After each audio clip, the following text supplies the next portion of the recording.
Aujourd'hui, on se retrouve parce qu'on va discuter un peu de ça, Animal Totem, de l'ours.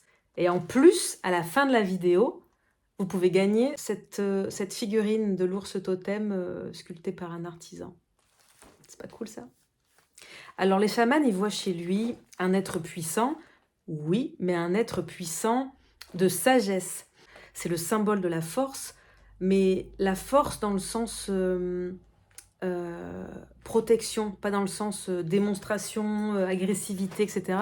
C'est vraiment une force de protection. Et d'ailleurs, on dit de lui que c'est un mangeur d'hommes. Il y a eu beaucoup de légendes, de croyances et de peurs autour du fait qu'il attaque les hommes.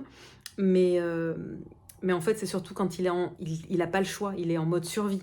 Et sachant qu'il a plus peur de l'homme qu'on a peur de lui. Donc vous imaginez un peu, quand il va attaquer, c'est que vraiment il a un stade où il est obligé d'aller chercher en lui du courage.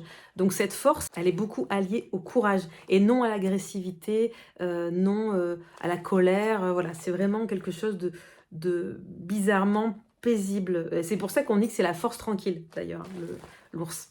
Il représente la connexion intime avec la nature, avec les cycles de la nature. Et cette connexion, elle est possible grâce à sa capacité à s'intérioriser. Il a vraiment une grande force d'introspection. Encore une fois, la force, elle est utilisée pour ce genre de fin-là, quoi. Mister Ours me rappelle de vous dire qu'il n'y a pas c'est pas genré, en fait. L'animal totem n'est pas genré. Il faut pas se dire que parce que c'est la force, il est puissant, et bon, bref, tout ça, que du coup, c'est masculin. Non, non, non. Tout animal totem a les deux côtés, a les deux versants, et on est plus dans des énergies yang et yin plutôt que masculin, féminin. Donc voilà, petite précision faite. On dit de cet animal totem qu'il donnerait la capacité d'avoir les mots justes, d'avoir les gestes qu'on attendrait dans des moments pas très compliqués dans la vie. Il permet d'avoir la bonne attitude au bon moment pour la bonne personne. Je vous en parle aussi dans ce mois de mars parce que, tout comme l'hirondelle fait partie des animaux du printemps, l'ours brun, dans nos régions, nous d'Europe, il est en train de se réveiller. Alors même si c'est pas réellement un animal d'hibernation, parce que contrairement aux autres animaux dans ce cas, il diminue pas drastiquement ses fonctions vitales, mais par contre quand même, parce qu'il passe de 38 degrés à 33, il passe de 50 battements par minute à plus que 10, et ensuite il n'urine pas, il ne mange pas, il ne défèque pas. Il peut rester 1 mois vraiment strict sans bouger, puis après il va jamais dépasser 2 heures par jour dehors. Et puis pour les femelles, elles peuvent donner naissance à ce moment-là. Donc vraiment, ce qui est juste pas du tout commun aux autres animaux d'hibernation. C'est pour ça qu'on les décale un peu, on les met pas réellement dans la même famille. Un ours, contrairement à une marmotte, à tout moment, il y a un danger qui s'approche de lui, il va pouvoir se réveiller assez vite et puis se tailler, quoi. Et la marmotte, elle a tellement réduit sa fonction cérébrale que face à un danger, elle va mettre plusieurs jours pour s'en sortir. Au passage, la mise en danger d'un animal en hibernation, elle est très importante. Donc vous imaginez bien que la sortie de cet état-là, même si c'est pas une totale hibernation, mais la sortie de cet état-là, elle est plutôt compliquée. Il faut aller se motiver à aller se réalimenter pour reprendre les forces, parce qu'il perd quand même beaucoup de masse graisseuse au cours de ce cycle-là d'hibernation. Et en fait, la vie, elle n'a pas réellement repris autour de sa tanière. Donc, le printemps, il est en train de réveiller un peu tous les végétaux. Mais lui, sa fin, elle a commencé déjà avant. Donc, vous imaginez un peu la complexité de ce passage-là. Souvenez-vous que tout au long de votre vie, vous avez un animal qui est collé à votre peau. Et là, en l'occurrence, que l'ours soit brun, blanc, j'allais dire blond, blanc, noir ou même panda, c'est un tronc commun. Après, évidemment, les caractéristiques vont faire que vous allez vous sentir plus proche d'un ou de l'autre, mais dans l'idée, c'est quand même bien un tronc commun avec des atouts qui se ressemblent. L'ours, comme je vous l'ai dit au début, il répond à son environnement, il dépend vraiment de l'équilibre de son écosystème. Il mange environ 80% de végétaux. Les végétaux, c'est sous forme de baies, de champignons, d'écorces d'arbres. Qu'est-ce qu'il peut manger encore de l'herbe, des fruits secs, des châtaignes, bon, bref. Et puis tant d'autres. Et puis pour la partie un peu plus protéinée, il va manger les fourmis.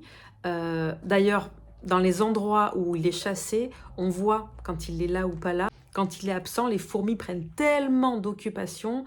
C'est des mangeuses de feuilles. Il y a des buissons qui poussent très mal. Il y a certaines plantes qui ne peuvent pas s'adapter parce qu'elles sont dévorées trop vite par les colonies de fourmis. Donc l'ours, il permet aussi de réguler en fait certaines choses qu'on penserait même pas et qui permettent donc ce fameux équilibre de l'écosystème.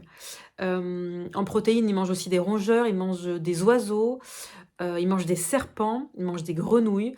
Et pareil, tant d'autres choses. Il est vraiment lié au rythme, il se déplace en fonction de ce qu'il trouve, de ce qu'il mange, il se déplace pour pouvoir nourrir ses petits, parce qu'il est donc protecteur, il est dans le plaisir de vivre. Disney s'est pas trompé en faisant un balou célèbre d'avoir besoin de peu pour être heureux. C'est vraiment ça, l'ours, c'est l'espèce de bulle, la quiétude, la paix intérieure. Il est maître dans l'acceptation de la solitude. Il représente vraiment cette qualité de vie intérieure. Et d'ailleurs, en énergétique, l'hibernation va plutôt le rapprocher de l'idée de la méditation. Cette espèce de capacité qu'on aurait de s'extraire du monde, le temps d'une méditation, le temps d'un retour à soi, et de pouvoir se rééquilibrer et se représenter au monde. Ça, c'est vraiment l'ours, on va dire, dans toute sa splendeur.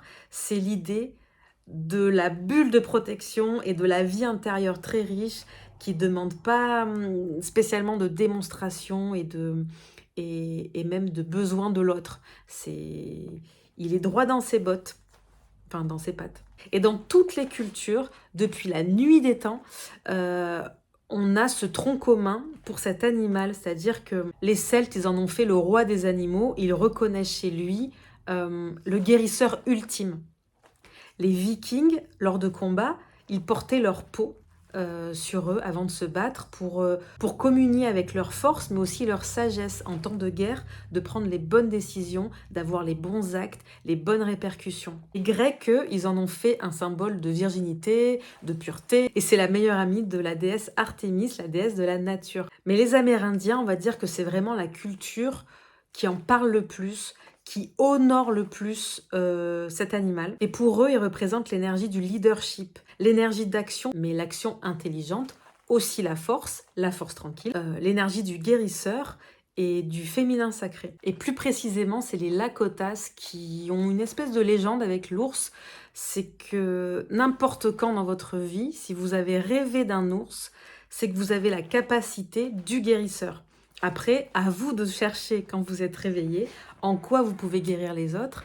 Mais voilà, il n'y a pas de temporalité. C'est du moment où vous avez rêvé d'un ours, vous avez la capacité de guérir. Dites-moi en commentaire si vous avez déjà rêvé d'un ours et si vous avez un don particulier pour soigner les gens. N'hésitez pas à m'écrire ça. En tout cas, dans l'ours, il y aura toujours cette notion de courage, de dépassement de soi, d'énergie, d'audace, de prendre le temps de créer sa bulle personnelle, de trouver sa paix intérieure, d'aller se retirer de ce monde et de trouver une forme de quiétude à laisser le monde tourner sans nous et d'y revenir quand on est prêt. Son aura de protecteur et de guérisseur en font de lui un très bon enseignant du fait de prendre soin de nous. Il faut vraiment savoir reprendre des forces pour aller se reconfronter au monde en fait. Et donc l'ours est un très bon enseignement pour ça. Ce que j'ai besoin de soigner, moi, de mon côté, c'est la mauvaise croyance qui est de croire que quand on demande de l'aide, on abandonne. Et parce qu'on n'est pas allé au bout tout seul. Et j'ai toujours eu l'habitude de faire les choses toute seule parce que j'ai eu de mauvaises expériences avec les autres, ce qui fait que ça m'a endurci cette croyance. Et en fait, il y a une amie, il n'y a pas longtemps, qui m'a soufflé ce bel enseignement qui est que demander de l'aide, c'est justement ça, ne pas abandonner. Et aujourd'hui, grâce à l'énergie de cet ours, j'ose vous demander un peu d'aide concernant mon jardin médicinal. Je vous ferai une vidéo pour vous expliquer mieux les choses et en quoi j'ai besoin de votre aide, qui est une aide particulière. Et c'est la première fois que je fais cette démarche. Et je peux vous dire que l'air de rien, bah, ça bouscule des pensées limitantes en moi et ça m'apporte une forme de soin en fait à l'intérieur. Et ça me permet aussi de clôturer des choses du passé. Et donc oui, j'ai besoin de son audace, j'ai besoin de de sa force et de sa capacité à traverser les épreuves en ce moment. Et en attendant, donc, je mets en place un jeu concours qui est tout bête. En fait, si vous ne l'avez pas encore fait, je vous propose de me rejoindre sur Instagram. Je mettrai mon adresse, je mets le lien dans les commentaires sous la vidéo. Et l'idée, c'est de me dire en une phrase assez courte en quoi vous, de votre côté, vous avez besoin de l'énergie de l'ours en ce moment. Et je vous ferai un petit colis, je vous enverrai par la poste ce petit être qui vous fera le plus grand bien. Alors voilà, en attendant de se retrouver autour de ce projet Petit Ours Brun, je vous souhaite de sortir de cette hibernation, de rejoindre tranquillement le printemps. Et nous, rendez-vous au rendez-vous. À la prochaine.